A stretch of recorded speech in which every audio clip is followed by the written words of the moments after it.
Why a woman doesn't accept a man's decision to change. A psychologist's explanation of breakup processes.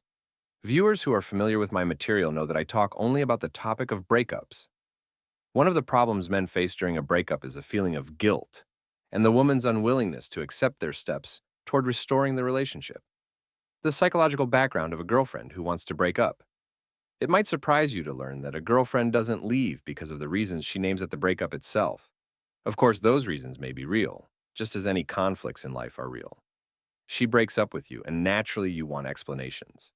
So she starts thinking over her decision and names several reasons. You immediately see this as a goal to work on and begin telling her that, for her and for the relationship, you're willing to change. The thing is, she doesn't make the decision to break up consciously or process it logically. In reality, it's her field, emotional or subconscious state, that simply transmits this decision to her. Resisting that feeling is impossible, and your explanations or desires carry no weight against the field. Even if the girlfriend consciously decides to give things another try, after a short period she will come back to the same opinion she had at the start. You can try to persuade her, but she does not control these processes. And you cannot convince the field at all, which is why it's necessary first to drop this approach altogether and accept the breakup. Can this process be controlled? No, it can't. The good news is that if you want to restore the relationship, it is certainly possible. But you must understand that since the breakup decision is controlled by the field, your influence must also be directed toward it. If you really did have serious faults, not ones she imagined, then naturally you must eliminate them. But you cannot talk to her about it or discuss it with her. The effect of the field that leads to a breakup is similar to nausea. If someone overfeeds you, you feel nauseated and can't control it. But if they stop feeding you, the nausea passes. In other words, the one feeding you can influence your interest in their food by affecting your hunger or satiety. But they cannot change your thoughts about whether the food is tasty or whether adding spices would make it better.